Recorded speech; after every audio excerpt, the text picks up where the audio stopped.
trapping all those fighting souls. But yet, across the world, I see you standing in my way.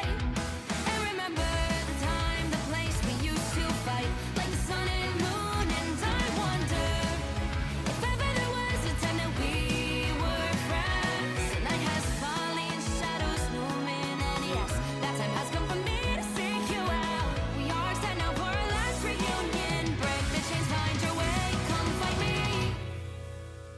Do you remember who you really are? Show me that you are still the only one for me. I'll be waiting for you. Wake up, open your eyes, raising up your fists and smashing through time walls. Before the rift splinters again, we are rivals till the end. Rise up, open your mind, hold on to your powers. No one can stop us. We are rivals till the end of time. We will clash, no matter where. We will fight, reaching across time and space. 'Cause you are my destiny to the end.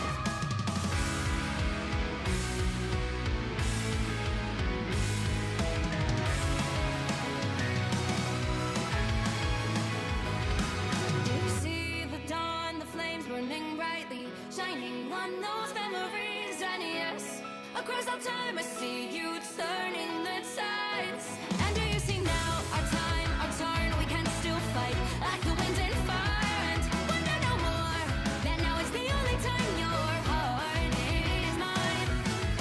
Light has fallen, darkness grows, and yes, we fight for our destiny and fate. New days smiling for the past and future. Break those chains, lead the way, fight with me. And when you wake up, open your eyes, raising up your fists and smashing through time walls. Before the rift splinters again, we are rivals till the end. Rise up, open your mind, hold on to your powers. No one can stop us. We are rivals again until the end of time.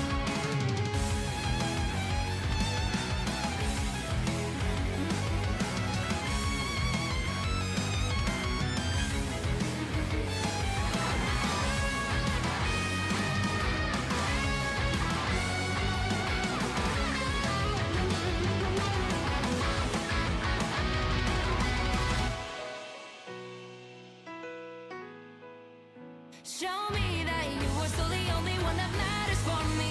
I'll be waiting for you. Wait up, open your hands, holding on to your heart. Look inside you. Can you feel it? The sparks in you. Add it up, unleash it all. Wake up, open your eyes, raising up your fists and smashing through time walls. Before the rift splinters yet again, we are rivals till the end. And rise up, open your mind, hold on to your powers. No one can stop us. We are rivals till the end of time.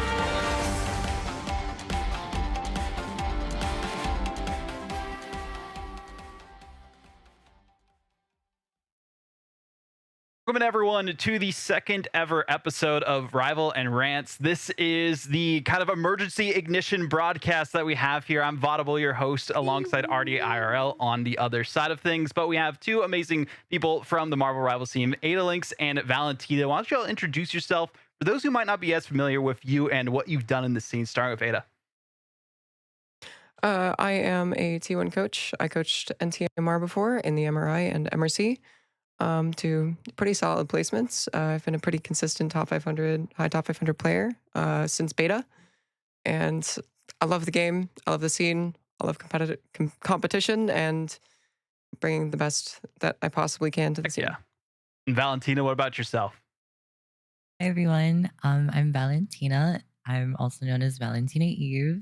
I am a tier one player for Marvel Rivals. I peaked in rank one and I had rank one and two simultaneously on the leaderboard at the same time. Wow. I was also a player for Solaris in the MRC, and we finished top 12, I think. Heck yeah. Well, it's awesome. And Artie, I mean, introduce yourself as well for those who might not be as familiar, but you just did something really cool, not in Marvel Rivals. I think that's kind of cool to shout out. Yeah, what's up, everyone? My name is Artie. I'm a caster for Marvel Rivals. Still haven't done MRC yet, but once they invite me, I know that they'll love me. But I did Twitch Rivals, been doing a lot of the stuff in Tier 2 and some collegiate stuff as well. And recently, I just casted the first ever Fragpunk Grand Finals for LAN. I got to cast with tens, which was kind of insane. And then next month, I'll be going to China for that. And I'll be going to Hangzhou, where hopefully I'll be able to meet some of the Marvel Rivals staff and put somebody into a like a dark corner of a room and like press them for information, because that's what we're lacking right now is information. And exactly. hopefully we're gonna get a little bit more soon. But yeah, I am also right now trying out for several different coaching positions. I'm actually fighting Ada for them, but we're I'm trying out for some 1v1. coaching positions. Got some stuff going on. Been consulting after Marvel Rivals Ignite got announced. I had 3 different tier 1 orgs in NA, 2 different orgs in EMEA, and 4 orgs in Pacific reach out to me and say, how do we sign a Marvel Rivals team? Who do we look for? So over the last like week and a half, 2 weeks, I have just been connecting teams and orgs and realizing that, man, I should have drafted a contract to get paid for it. But all in the love of the game, baby. That's how it goes. You know, people always ask for an arm and take like the entire body or torso afterwards. But again, we are here to talk about Marvel Rivals Ignite. It's not Ignition. It's not anything Valorant related, but it's kind of similar, and we'll talk about those similarities as we get into the action for that. But there was a video that was posted earlier on it today on the Marvel Rivals Twitter. This is it. We're not going to be playing the audio because we basically have all the audio that you'll really need from ourselves. So it has all the details. 2025 Marvel Rivals Ignite. It's not just a May competition. It's spanning the entire year here for this as well. So Marvel Rivals Ignite. This video, I think, Artie, is like not an hour. I think this video is only like 30 or like 5 minutes or something. Oh, you mean the podcast? Okay. I mean, this the podcast is going to be short, Artie. I think we're trying to keep it at like 30 minutes maximum, something of that sort. So it's not going to go anything super long. So don't worry. Anyone else watching this, don't worry either. This is going to be kind of short and sweet, talking about everything that's going on as well. So most competitive tournament yet for Marvel Rivals. This is tier 1 for Marvel Rivals Esports, for Marvel Rivals Ignite. You can see there are 4 different stages. Well, stage 1, mid-season finals, stage 2, and the finals. These are the slots that they have available for that. We'll go over the graphic. Our cameras are kind of covering it a little bit there. 8 slots available. Thank you, Jesse. You're amazing. 8 slots for open qualifiers, 4 for MRI and 4 for MRC based on what region you're coming from. Split 1 is May 15th to 25th. Split 2, May 26th to June 1st, which is kind of insane. You have the group stage where everyone is played into, and then 50% of them kind of go out of the competition there. So then you have the mid-season finals, which they talked about.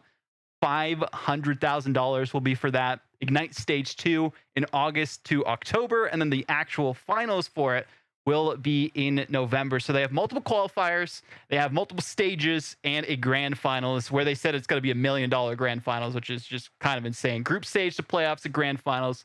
It's nice that it's not just a single tournament and then like one cool grand final. You actually have an entire season of tournaments, 500,000 for mid-season finals, 100 or $1 million for the grand finals. That's basically all the info we have there.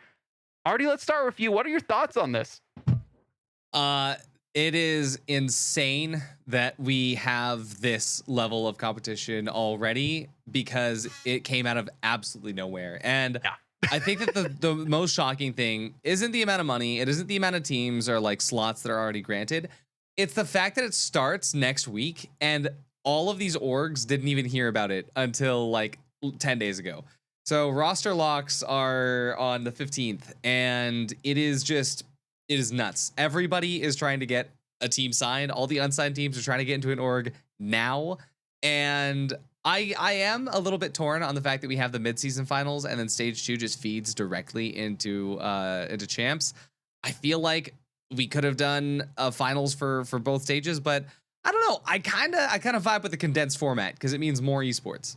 Yeah, it's basically, I would say, kind of like a major in my opinion, right? If it's just a single match, though, that's a bit of a letdown compared to other majors you see in other esports titles. Maybe they're just kind of testing the waters with that, with having like a cool matchup to see like who gets some extra money, and then based on qualifications and stuff, you make it into another later stage. They haven't said all the details about that yet, but from those people that are actually deep and embedded in the scene itself, Ada, what are your initial thoughts on Marvel Rivals Ignite?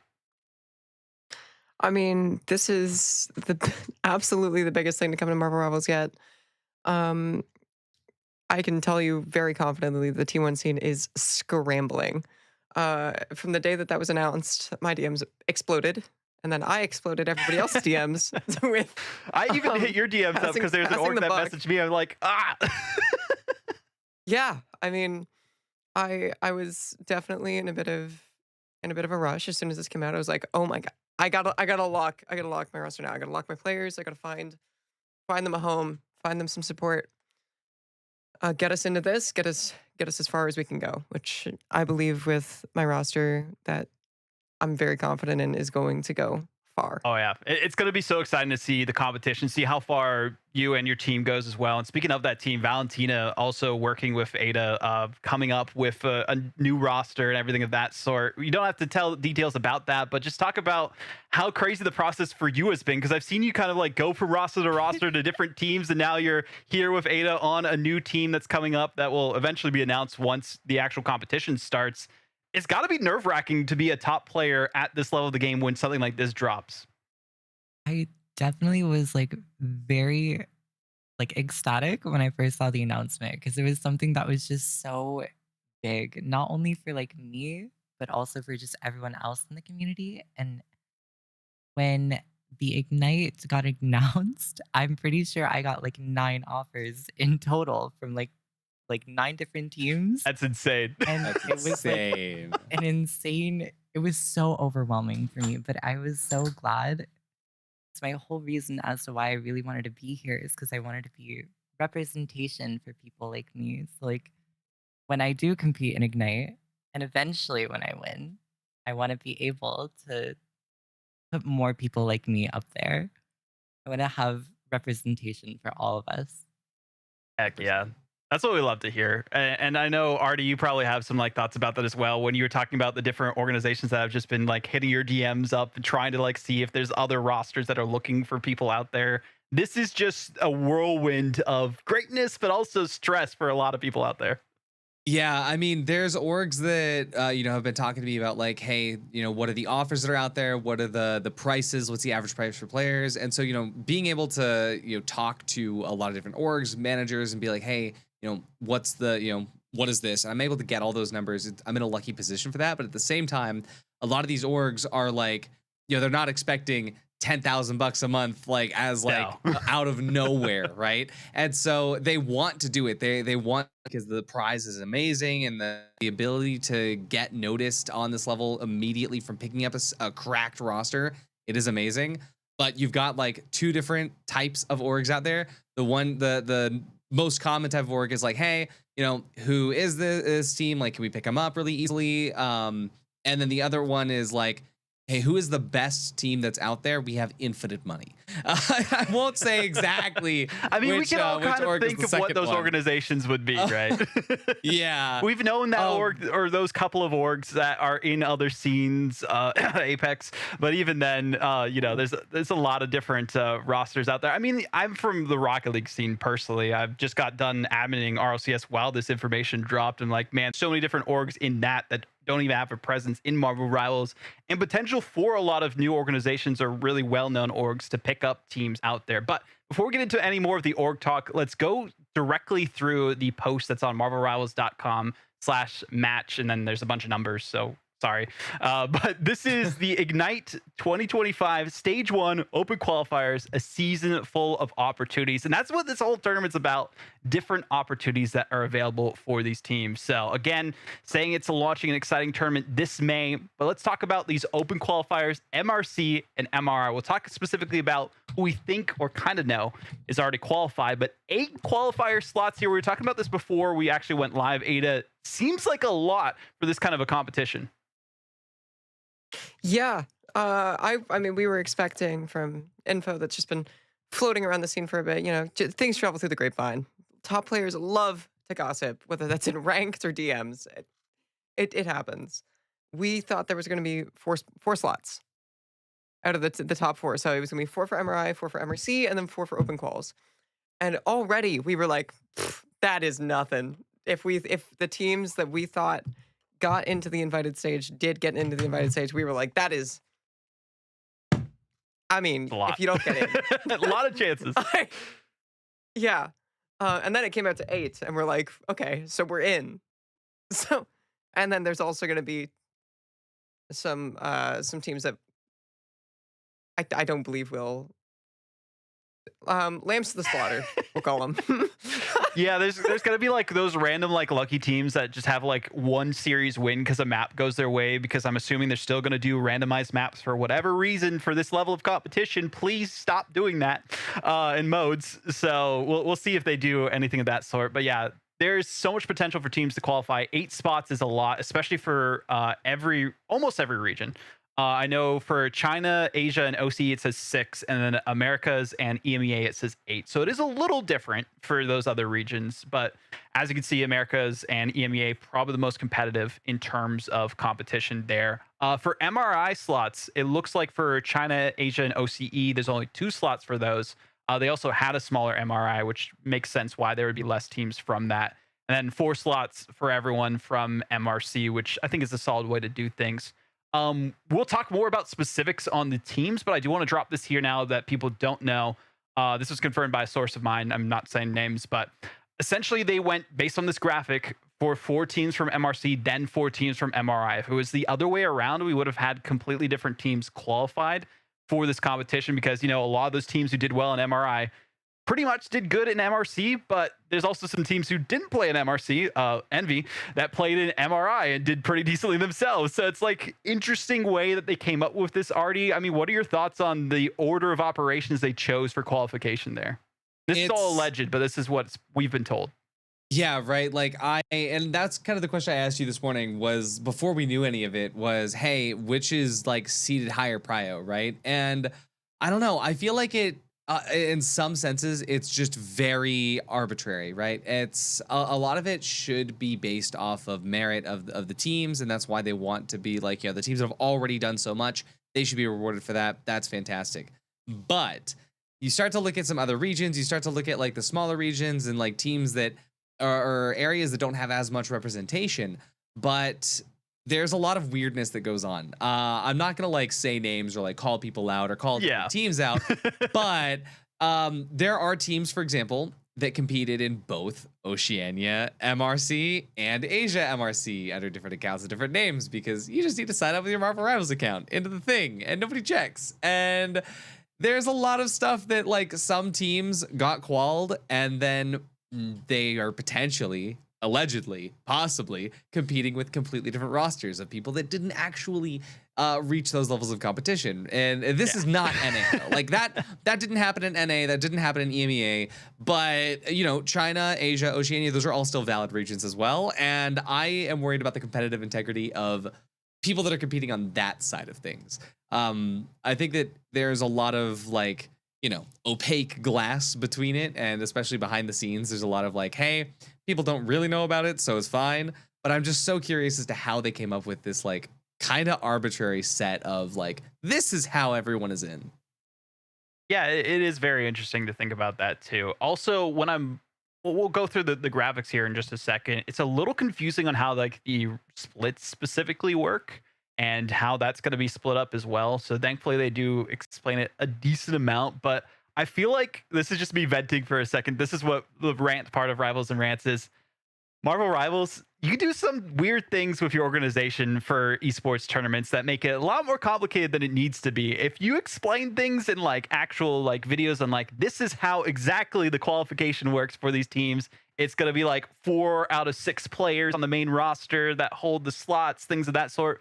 But we got to give them a little bit of grace because it is the first ever season of this. So I'm sure they're kind of like working on things as they go along. They don't want to do things exactly like other scenes do, try their own style of competition that way as well. So we'll see how that goes on that side of things. But going to the registration start and end time. So we already talked about how the splits are going to be at different times. The second split, I believe it was going to be in the fall. The first split going to be starting in May, specifically here.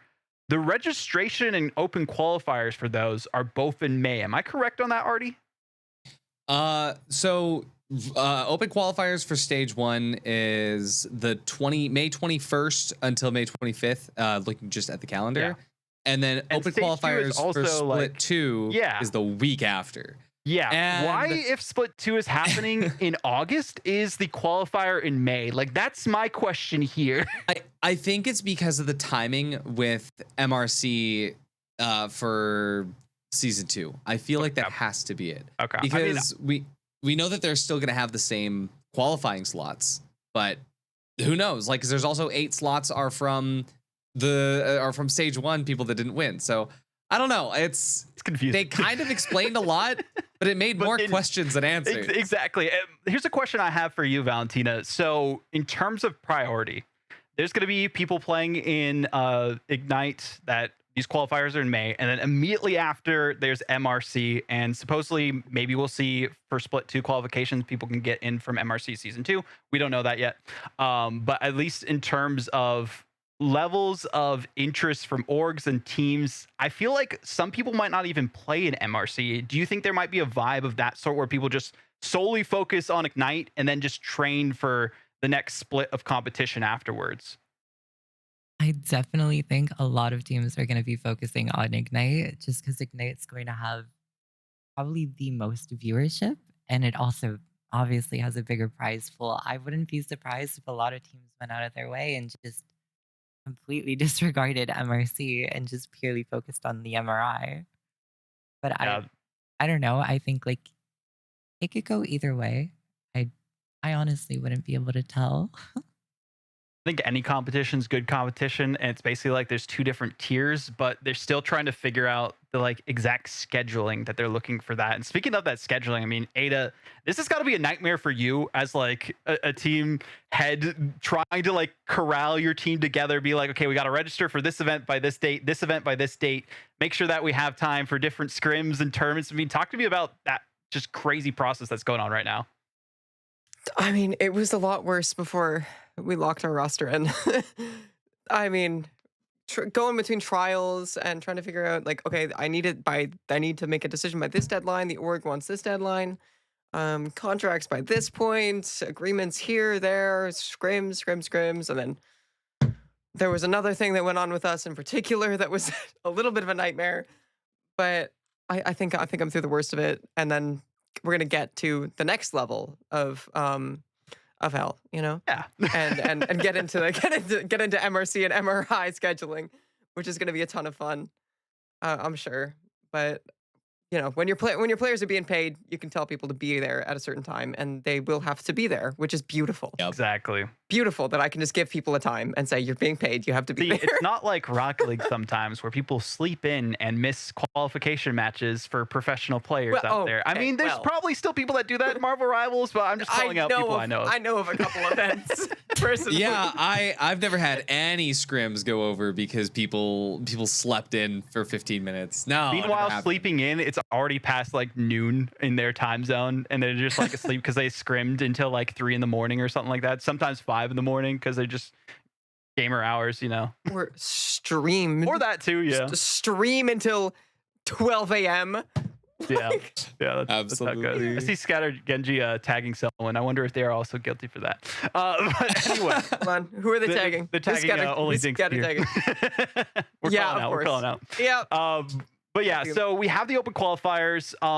It's interesting how in this post they don't have the actual dates again for both splits. So let me go back to the video real quick to see the exact dates for that on that, which is just kind of weird that they don't have the split dates.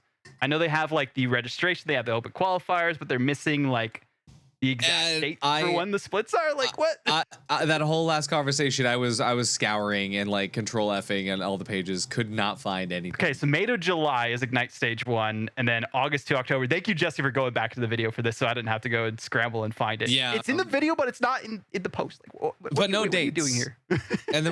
And then again, like going back to the other like calendar, it's before June. Right, so yes, that's the open May qualifiers. Yeah, so open qualifiers for Split 2 is May 28th until June 1st. But then there's like nothing happening in June. Like we just have like a month off. Well, wait, which so again, go it's back for to MRC. Phase 1. When is Phase 1 supposed to be? Phase 1 is, it says May to June, but May to July. Yeah. Right. So what's June to July is MRC every weekend. Yeah. When is Ignite supposed to be? Well, hey, as Ada said, they're getting paid, so it can be whatever. True. I wonder if it's like during weekdays or something like that. But it's like, why do they not have this locked in when qualifiers are literally starting on the 21st and registration starts next Thursday? Right. Well, like this is information. Orgs have been just rushing. I have a question for Valentina on this. Valentina, as a player, what does the scheduling do to like your mental health, to your physical health? Like how this scheduling, I mean, you are like, you know, like straight up gamer hours, DGen hours, getting two accounts to level 1. So I feel like you might be the worst player to ask this for, but what does the scheduling do? No, I am probably the worst person to ask. I mean, like, I don't really mind. I'm just a really like passionate and like committed player, right? So like anytime where I do have free time, I'm always trying to get better. I'm always trying to just be at the top of the level. So I don't really mind the schedule. I mean, there was a day where I quad blocked. So like I can play for as long as I need to. Nice. That's valid. That's very valid. Oh man, but I'm trying to load up the game real quick. It's probably going to take forever to compile shaders as always to see if there's any more specifics on exact dates. So ignore my camera as it just lags like crazy. But even then, so we have Ignite potentially during the weeks, potentially just like offsetted with the times because the qualifiers are only in May, but it'll probably start in June then if July is when we're having like the mid-season actual finale.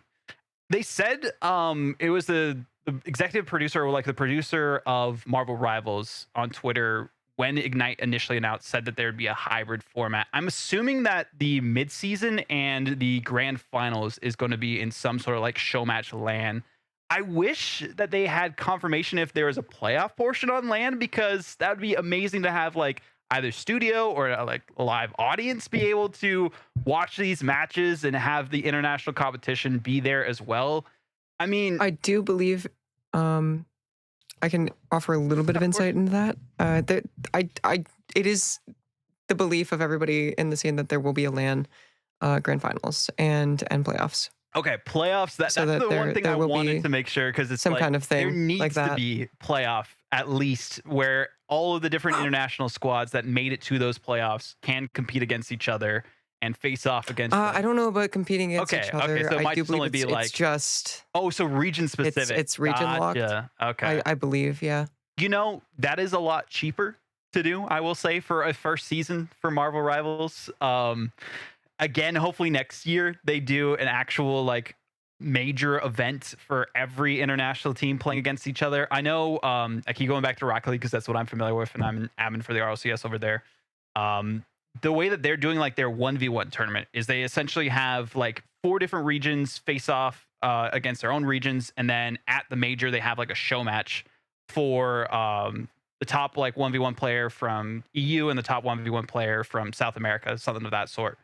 I'm assuming it's just going to be a show match, like not a show match. It's an actual competition for 500,000. I mean, my goodness, that's not a show match at all. Yeah. But it just kind of sucks that we're only getting that, Artie. I mean, the thing is we're getting something, right? One of the things that has been, I feel like it's kind of a double-edged sword. And I think Ada could probably back me up on this is like the fact that Marvel Rivals as an esport has been fully remote. We haven't had any teams that have needed to come in for a LAN. We haven't had any teams that have actually formed a team house yet, allegedly. But like it's one thing that where like a lot of the orgs have been like using that as like a good thing, because hey, if I'm gonna pay $10,000 for a roster every month, then at the very least we don't have to like pay for them to, you know, be together. But on the other end of things, I feel like the way that Marvel Rivals Esports has like formed from the ground up feels almost backwards in a sense. It does. It definitely does. I mean, I feel like they're very hesitant to fully invest in like the ecosystem that really makes esports so unique with those LAN events. And I know it's such a huge undertaking. You need so many funds and a lot of staff for it too. So they're probably trying to just get themselves prepared for it as they find the right contractors and things to do that sort of deal. But it's NetEase. They have like access to whoever they want to do stuff for them, right? So you would think that they would have people on speed dial that they could be like, hey, Blast or ESL or whoever else, let's do some sort of partnership and run it this way. My guess is they're trying to do stuff a little bit more internally on their end and then have it be self-sustainable that way, similar to like how Riot does it. And I kind of respect them for that, though, wanting to make sure that they have their full control on it first before maybe partnering or handing it off to a specific TO that's out there. Yeah, well, I mean, the thing is, like, Valorant did it opposite, right? Where Valorant just had TOs running like different events where we had open qualifiers. And I think back to the Nerd Street days. Actually, it was called VCT Ignition or Valorant Ignition before VCT. That's what I was talking about. Yeah. And so it's like funny where it is exactly the opposite. But yeah, I mean, they're putting money into it first, which is good. But it's like, I don't know, we're in such a weird spot where it's like only the orgs that already have money have a chance at starting. Where it feels like because the format of MRC being so open, they wanted it to not be that way, but now they're supporting it. I don't know. Who knows? I tried going in tournament to see if there was actual specifics on the sign up and everything yet. It's not in game yet, at least for when I was looking at it. I know they're going to add it to the tournament page. So once we get that, we'll update that on a future episode. But sorry to interrupt if you want to continue with what you're saying. No, there's one issue that I think is a big one within the scene right now, and that's the tremendous skill gap between T2 and T1 right now. That's true. Yeah. Absolutely tremendous. Like, orgs are going to want to get in and they're going to want to like look to bring and compete to the top, but there is a enormous skill gap to cross before you are in T1 and before you're actually playing at the level that these players play, because we're double blocking, sometimes triple blocking, and playing against only the other best teams. And at some point, you scrim a lesser team, and you're like, this isn't even worth the time. It's not even worth. Yeah, it's not even worth it. It's the rough spot. And then how do they get in? And as a coach, it's on me to blacklist these teams when they come in, and they're not a challenge, and we're just kind of running people over for 2 hours, but. I mean, it feels bad because do these players want to get better? Absolutely, they do. And that's commendable. But I can't sacrifice my team time that they could be spending and keeping up with the competition. Yeah, it's a catch-22. I can't logically do that. So how does a T2 team improve to the level that they need to improve? MRC. To start to face well, I mean, what, you get 3 games? Yeah. And then you go, wow, I'm like super behind. Yeah. Like, they left me in the dust bouncing 2-3 weeks ago. Bouncing off of that, like what you were saying, because I had this conversation with one of the orgs that was talking to me about signing a team. They're like, how big is that gap? What's happening right now?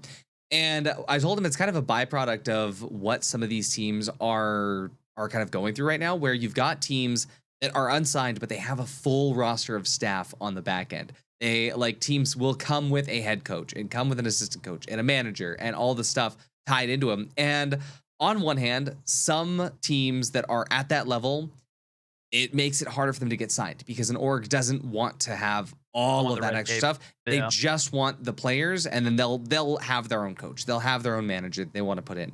But then you also get the teams that don't have that are trying to then find scrim blocks like Ada was talking about. But without a coach, you can only get so good, right? As a player, you're in the driver's seat so long, and if you don't know what mechanics you're not focusing on, or if you don't know what strategies you're missing out on, it can be so hard to go through it, because if you're a player, you want to grind all day, which means no time for VOD reviews, but you have to VOD review. But also, VOD reviews are sometimes useless if you're going to be VOD reviewing something that will not give you any bit of information on what you're doing as a team, because you just got rolled over for 2 hours, right? And yeah, there's all the stuff where the teams that are like at the top, they are gonna stay at that level. Ada is 100% right, and it's such a weird spot to be in right now. I want to ask Valentina a question about this specifically. So, Jesse, if you can bring back up the document for a second, scroll down to the sign up section. The minimum rank is Grandmaster 3 for this, for 512 different factions that can sign up. Valentina, this should be higher, shouldn't it? Yes, I agree. Especially after the rank reset, even like before the rank reset, even in season 0 and season 1, I just don't think GM3 is like, I don't even think that's tier 2. I think that's on Even so much more before lower level. even before Celestial was a thing. Yeah.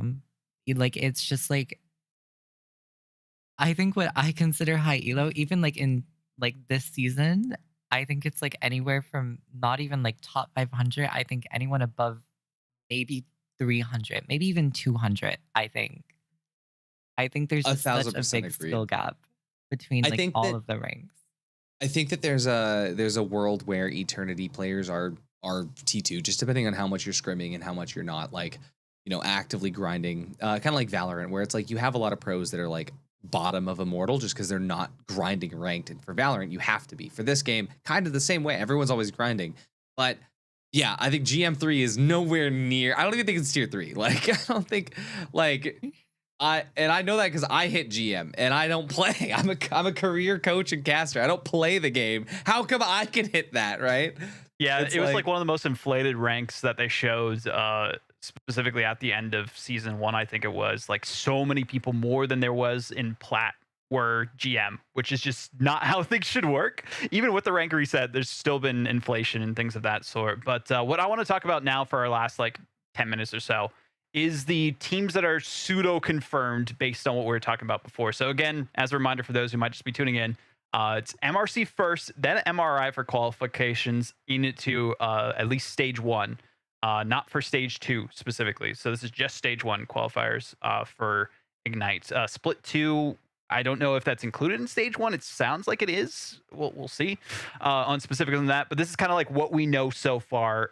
Potential that either an org from MRI has a team slot, or the faction from MRC has a team slot. So if you had teams get mixed up in the fray there, they might not have a spot. I was thinking Brim Brim Patapim, who had like members from OG and Beamers and all that kind of stuff, did have a spot. I did get confirmation that they aren't qualified for it. And there's other teams that have sort of similar situations that aren't in Marvel Rivals Ignite that you would kind of expect to be there. So we're going to go through, shout out to Liquipedia, the Marvel Rivals Liquipedia for each region, and kind of talk about, okay, going through MRC first, then MRI to see the kind of 4 to 6, maybe 7 or 8-ish teams that we can pseudo confirm in some way are going to either be invited or be in that already qualified pool for Marvel Rivals Ignite. And if you're still with me, I'm also confused. Don't worry. So if you could bring that up, Jesse, so we can kind of like go through it together and see, okay, here's some of the teams that are out there. So here's some of the different like org logos and rosters. We'll go through those in a bit. But if you want to scroll down to the bracket specifically, so you can see the exact team. So this is for MRC season 1. As you can see, of course, Sentinels guaranteed invited. No doubts there. 100 Thieves as well. Shroud X2 and Magnets. We talked to Cyber. He said, hey, we might have an org that's coming out at some point. Can't say more, in the first episode of MRC. So they made it in just based on upsetting FlyQuest twice, because they did it once in the original qualification and then here as well, to make it into that top 4. I mean, from someone who played in MRC, Valentina, this, I feel like there would have been more stakes for a lot of teams if they knew these qualifications mattered that much. Definitely. Going into the MRC, when I was on Solaris, we didn't have that much scrim time to begin with, so we were still really happy with our placement. But I think like if we knew about this beforehand, Exactly. we would have definitely put in a lot more scrims and a lot more effort. It's a rough spot to be in for that as well. And if you go to MRI now, Jesse, sorry to direct you to different pages and everything too for North America. Yeah, this is the second one. It's not the first one that people are qualifying from. So we already have 100 Thieves, so you can knock them off the list. FlyQuest, because they got top 6 in MRC, but they got second in MRI, they're guaranteed, quote unquote guaranteed, allegedly, into the competition here. Envy, as I alluded to before, they did not play in MRC, but because they got top 4, they do get a spot here. Now, this is the interesting part, Artie, if you want to say this as well, which we're basically confirming kind of pseudo on this podcast as well, on the 2 other teams that, based on this list from MRI being the second qualification spot, are confirmed, at least in some form or fashion, to be in the first stage of Ignite. Yep. Because of 100 Thieves performing through MRC, means that their MRI qual doesn't matter, which means we got extra slots, which means that Envy is in, which means that also, because everything else, we got Nightmare, potentially. We have Nightmare coming in through MRI, which is wild. And also, allegedly, Shikigami, allegedly.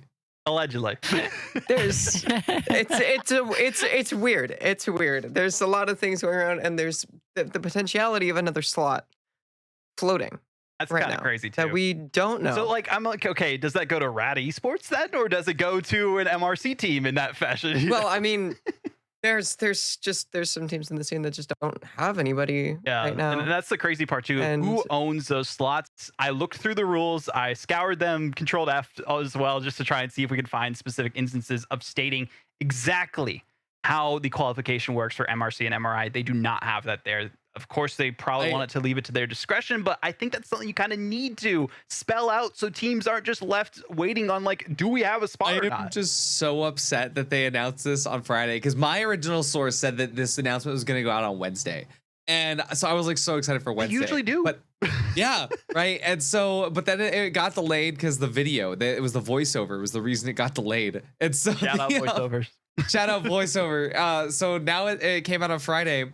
And it's already the weekend in China, so I can't hit up any of my NetEase contacts to like actually get information because it is the weekend in China. And so I will have to wait until Sunday in order to actually follow up with any of this. And it's so unfortunate. It's kind of a rough spot to be in. So we'll quickly go through the other ones and we'll kind of talk about exactly what there is, because we only have so much time left for this. There's other tournaments, other things going on in the background while all this is going on. So if we want to go back to MRC, Jesse, and go to EMEA, that way we can kind of go through those teams right there. And then we'll go back to MRI, EMEA, and kind of go back and forth that way. So looking at things here specifically. So, whoa, no doubt, Virtus Pro made it. That's insane. Luminosity EU, don't know exactly what's going on with that roster, but supposedly they have a spot. I don't know if it's like Luminosity has a spot or if it's Luminosity EU, the faction. Because I do know some of the players and the coaching staff over there, they did get dropped, but their NA team they kept for whatever reason. All Business, they're supposedly still looking for an org. They placed top 3. They made it in as well. And OG in some form, not Brim Brim Patapim though, maybe OG the org has a spot, apparently, allegedly. This is just way too confusing. Yeah, which would mean that Patapim actually is in because they're OG now, well, and then but they said they're not in because of it. Yeah, like supposedly they're not in. Like they have not been told that they're in, as far as I am aware. This is the weird. Same issue that happens in so many esports that have these like I like to call them just like main menu qualifiers, right? Where you qualify through the main menu, but it's like the games want orgs, right? But it's not orgs that are signing up and playing through the main menu. And so how do you find that middle ground and like, you know, all this like contract stuff? And at least Valorant, they have it like written out where for premier teams, if they get picked up after they win and they're in the VCL qualifiers, as long as the roster is 4 out of 5 players, then it's fine. And I think that's really good. I think it's a good way to do it. But there's nothing that says that an Oregon Marvel Rivals can just, if they qualify, kick everybody off of the MRC, or the Marvel Rivals team, bring a whole new set of people on. Let's get all the Overwatch pros back in here. Let alone the fact that there's... Look, I can... Sorry, go ahead. I could definitely say that there's been some musical chairs I'm happening sure. Yeah. with with teams in the scene right now. I know y'all can't like officially confirm anything, and don't worry about doing anything of that sort. We'll eventually get like news on exactly how things are going down in the background once everything's locked in. I feel like that's usually the safest part to get confirmation on that stuff. But yeah, a lot of this is still speculation. But as far as we know, the former OG roster, who does not have two of their players from the OG roster, has people from Royal Beamers, is not qualified. We can confirm that. But will they be qualified later on due to whatever rules that they come up with for like a reason? That'd be cool. I mean, they deserve a spot in my opinion. So looking at MRI now, Jesse, to see, okay, these other teams that have those quote unquote slots that are available.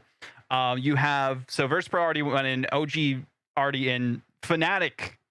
Does the org Fnatic just have a spot now? Like what's going on here? Because No that team idea. also doesn't exist anymore. Line Pro's on a different squad now.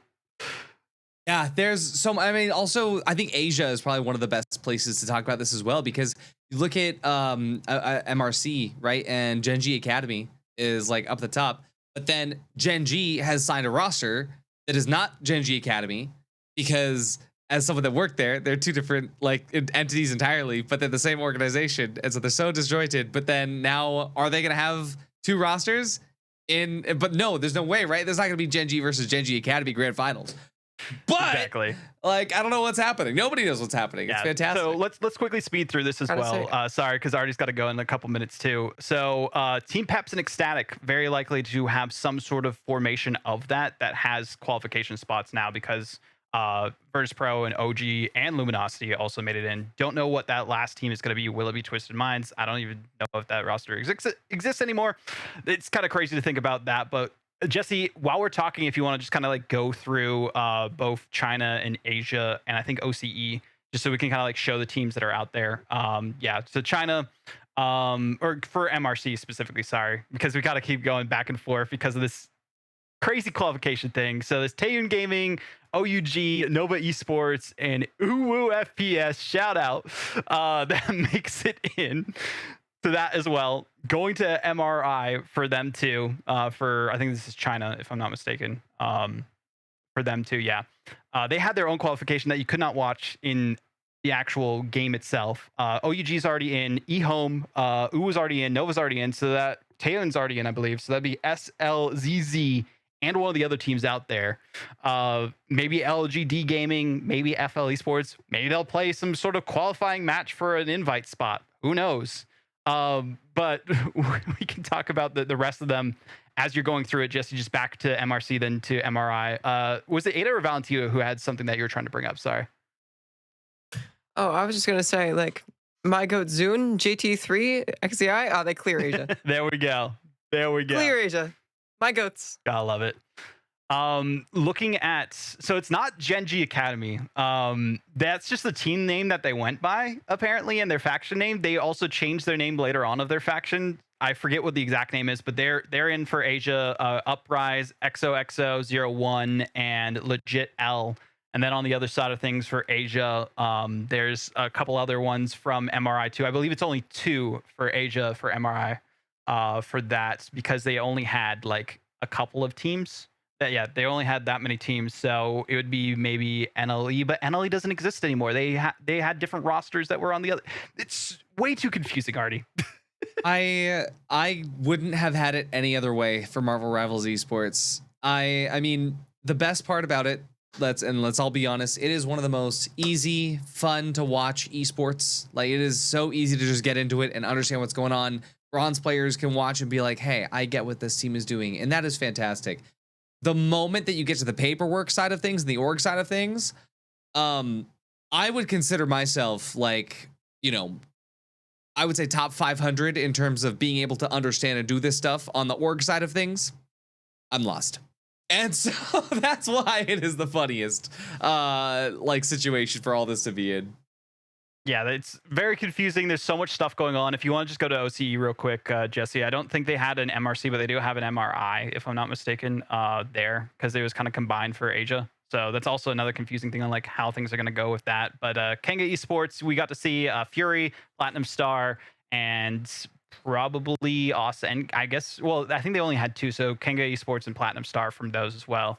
So these are like all the potential teams that can qualify for MRI. But that's all the time we have for now because Artie's really got to get going. Sorry I'm to keep so you sorry. long, Artie. But any final thoughts from you, Valentina? I'll give you the floor if you want to do any shout outs or things of that sort before we send things away real quick. I don't really have any shout outs. Not at the moment. That works out. Well, either way, we're excited to see everyone competing in Marvel Rivals Ignite. Thank you all for tuning in. I've been Vaudable. We've had adalynx, we've had Valentina, and we've had Artie IRL, and we'll see you on the next episode.